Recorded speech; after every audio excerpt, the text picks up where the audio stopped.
রাঙামাটি রাজস্থলী উপজেলার ঐতিহ্যবাহী বাঙ্গালহালিয়া বাজারে ধানের শীষের সমর্থনে আয়োজিত এক বিশাল নির্বাচনী জনসভা জনসমুদ্রে পরিণত হয়েছে।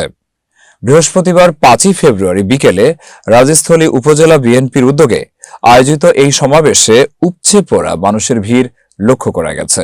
বিস্তারিত আমাদের প্রতিনিধি মোহাম্মদ সুমন খানের পাঠানো তথ্য ও ভিডিও চিত্রে। এই প্রত্যাশায় সবাইকে ধন্যবাদ জানিয়ে আমার সংক্ষিপ্ত বক্তব্য শেষ করছি। বাংলাদেশ জিন্দাবাদ, বিএনপি জিন্দাবাদ। রাঙামাটির রাজস্থলী উপজেলার ঐতিহ্যবাহী বাঙ্গালহালিয়া বাজারে ধানের শীষের সমর্থনে আয়োজিত নির্বাচনী জনসভা জনসমুদ্রে পরিণত হয়েছে। বৃহস্পতিবার 5 ফেব্রুয়ারি বিকেলে রাজস্থলী উপজেলা বিএনপির উদ্যোগে আয়োজিত এই বিশাল সমাবেশে প্রধান অতিথি হিসেবে উপস্থিত ছিলেন রাঙামাটি 299 আসনের বিএনপি মনোনীত সংসদ সদস্য প্রার্থী ও ধানের শীষের কাণ্ডারি অ্যাডভোকেট দীপেন দেওয়ান। সরেজমিনে দেখা যায়, জনসভা শুরু হওয়ার অনেক আগে থেকেই উপজেলার বিভিন্ন ইউনিয়ন ও দুর্গম গ্রাম থেকে খণ্ড খণ্ড মিছিল নিয়ে নেতাকর্মীরা সভাস্থলে জড়ো হতে থাকেন। ব্যানার, ফেস্টুন আর ধানের শীষ হাতে আসা হাজারো মানুষের উপস্থিতিতে বাঙ্গালহালিয়া বাজার এলাকা লোকে লোকারণ্য হয়ে ওঠে। সভাস্থল ছাড়িয়ে সড়ক ও আশপাশের প্রতিটি স্থানে ছিল মানুষের উপচে পড়া ভিড়। পুরো এলাকায় সৃষ্টি হয় এক উৎসব মুখর পরিবেশ। প্রধান অতিথির বক্তব্যে অ্যাডভোকেট দীপেন দেওয়ান বলেন, আজকের এই জনসমুদ্রই প্রমাণ করে মানুষ পরিবর্তন চায়।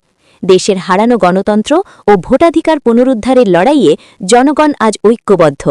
ধানের শীষ কেবল একটি প্রতীক নয়, এটি সাধারণ মানুষের অধিকার ও উন্নয়নের প্রতীক।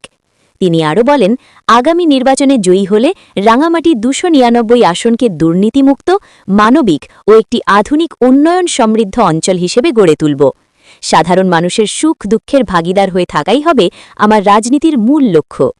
উপজেলা বিএনপির নেতৃবৃন্দের সভাপতিত্বে জনসভায় জেলা, উপজেলা ও বিভিন্ন ইউনিয়ন পর্যায়ের বিএনপি ও অঙ্গ সহযোগী সংগঠনের শীর্ষস্থানীয় নেতারা বক্তব্য রাখেন। বক্তারা বর্তমান রাজনৈতিক প্রেক্ষাপট তুলে ধরে সবাইকে ঐক্যবদ্ধভাবে ধানের শীষের পক্ষে কাজ করার আহ্বান জানান। জনসভা শেষে একটি বিশাল মিছিল বের করা হয়। মিছিলটি এলাকার প্রধান সড়কগুলো প্রদক্ষিণ করে। এ সময় চারপাশ ধানের শীষ স্লোগানে মুখরিত হয়ে ওঠে। এর আগে অ্যাডভোকেট দীপেন দেওয়ান রাজস্থলী উপজেলার চুকসাপাড়া, নারাইশ্বরী, হলুদিয়াপাড়া, বাজার এলাকা, তালুকদারপাড়া, নোয়াপাড়া ও হাজিপাড়া সহ বিভিন্ন এলাকায় গণসংযোগ করেন এবং সাধারণ ভোটারদের সাথে কুশল বিনিময় করেন। বাংলা নিউজ 21 চেতনায় সত্য প্রকাশে অঙ্গীকারবদ্ধ।